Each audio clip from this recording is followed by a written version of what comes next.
मेरे दिव्य गुरुदेव श्री परमहंस योगानंद जी के द्वारा ये टॉपिक, प्राथमिकता उसे दें जो महत्वपूर्ण है।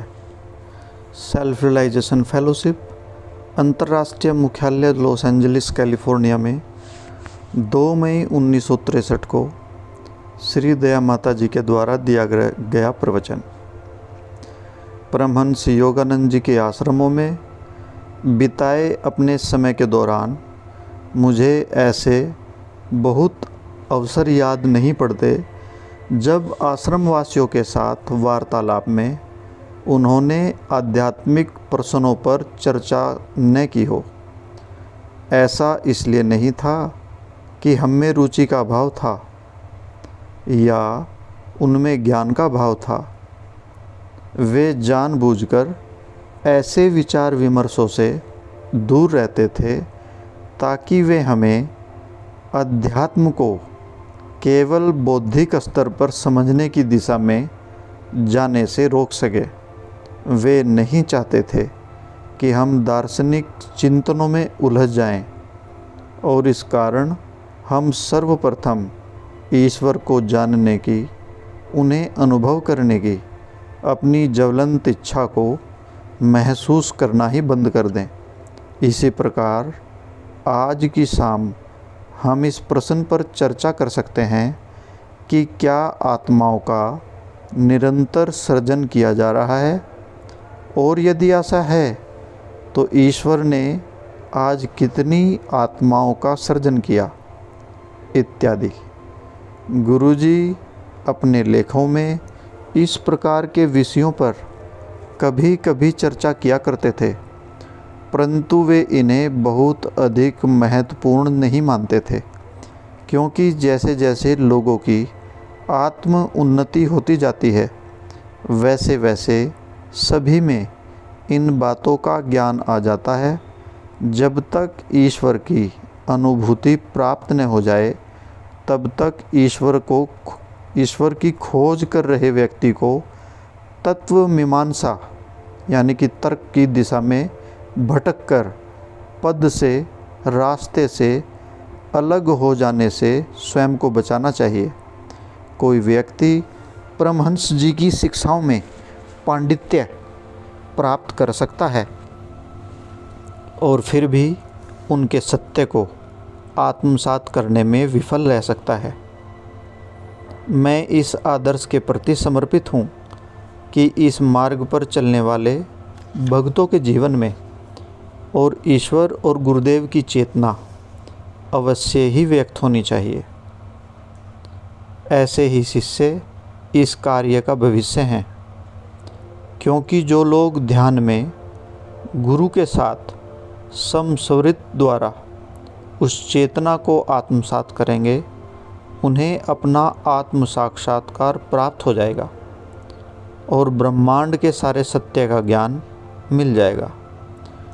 गुरु जी की शिक्षाओं का गहनतापूर्वक अध्ययन करें, यह बात सही है, परंतु प्राथमिकता उसे दें जो महत्वपूर्ण है। आपकी सर्वोच्च अभिरुचि एवं यथाशक्ति प्रयत्न यही होना चाहिए कि आप अपनी आत्मा में उस ईश्वर को अनुभव करें जिसके बारे में गुरुदेव आपको शिक्षा दे रहे हैं। दार्शनिक ज्ञान पर सबसे अद्भुत व्याख्या सुनने की अपेक्षा मैं ऐसे व्यक्ति के चरणों में बैठकर ईश्वर के विषय में उनके अनुभव सुनना कहीं अधिक पसंद करूंगी, जो ईश्वर के प्रेम में मदमस्त है। यदि आश्रम में हम अपना पूरा समय ऐसी व्यर्थ एवं शुष्क तत्व मीमांसाओं यानी कि तर्कों में व्यतीत करते, जैसे ईश्वर क्या है और वे क्या करते हैं, तो अपने अंतर में एक रिक्तता और अधीरता महसूस करते। परंतु जब कोई व्यक्ति अपने अनुभव से ईश्वर के विषय में थोड़ी बहुत चर्चा करता है और आप लोग एक साथ ध्यान करते हैं और ईश्वर की उपस्थिति को अनुभव करते हैं, तब आप आंतरिक रूप से संतुष्ट हो जाते हैं और आध्यात्मिक रूप से प्रगति करते हैं। इन शब्दों को याद रखें, जब तक किसी व्यक्ति में ईश्वर के अलावा किसी भी अन्य चीज़ की इच्छा है, तब तक वह भ्रम में फंसकर संघर्ष कर रहा है।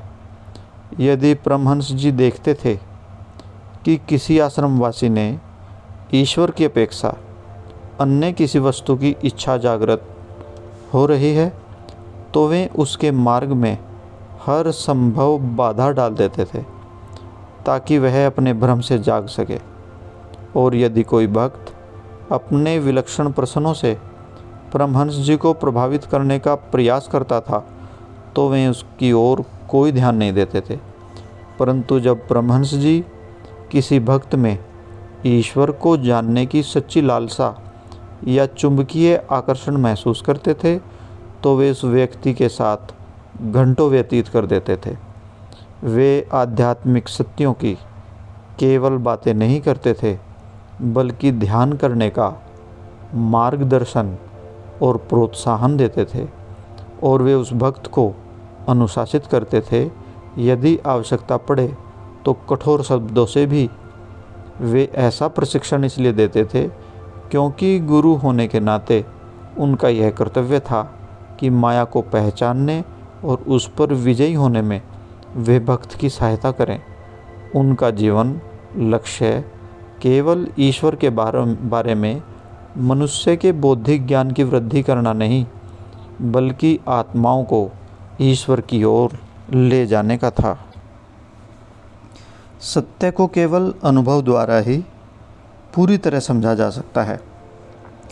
जब कोई व्यक्ति किसी सत्य का गहनतापूर्वक बोध पा लेता है, जब कोई व्यक्ति असीम प्रेम करता है, तो वह आसानी से अपनी भावनाओं के बारे में बोल नहीं पाता। इसलिए किसी भक्त के लिए ईश्वर के एक सुंदर अनुभव को शब्दों में पिरोया पाना बहुत कठिन है। यह अनुभव अपने आप में इतना दिव्य, इतना शुद्ध होता है कि वह इसके विषय में बात नहीं करना चाहता। संत जन कहते हैं कि जैसे ही हम किसी दिव्य अनुभव का शब्दों में वर्णन करते हैं, तो वह कुछ मात्रा में अपूर्ण हो जाता है। शब्द अपने आप में अपूर्ण माध्यम है और इसलिए ये संपूर्णता को पूर्ण तरह व्यक्त नहीं कर सकते। और ऐसा ही सत्य के साथ भी है। जब सत्य अर्थात ईश्वर को अनुभव न करके केवल इसके विषय में कोरी बातें की जाती हैं, तो हम कुछ न कुछ खो देते हैं। बहुत संतों का यह उदाहरण है। इसकी सही व्याख्या तभी होती है जब कोई संत भगवान को प्रेम करने वाला कोई अन्य महान भक्त जन्म लेता है, और ऐसे भक्त को शब्दों से उतना मतलब नहीं होता जितना कि उनके पीछे छिपे तत्व से मतलब होता है। उसकी यही इच्छा होती है कि वह भगवान की चेतना में जिए। जो व्यक्ति परमहंस योगानंद जी के पास प्रशिक्षण के लिए आते थे, उन्हें वे सत्य इस सार को समझने का प्रयत्न करते थे। अधिकांश लोग ईश्वर को तत्परता से नहीं खोजते, क्योंकि उन्हें इस बात का एहसास नहीं होता कि सच्चा सुख कहीं और से प्राप्त नहीं होगा।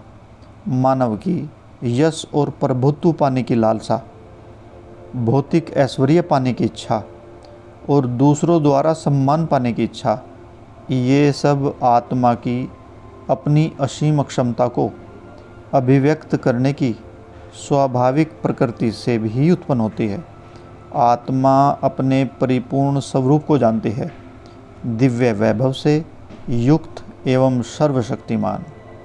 किंतु अहम से भ्रमित अवस्था में हम आत्मा की इस परिपूर्णता को नहीं जान पाते।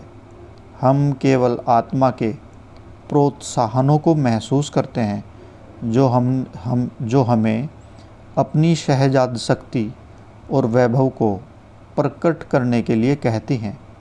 और हम इनका गलत अर्थ निकालते हैं। जय गुरु जी।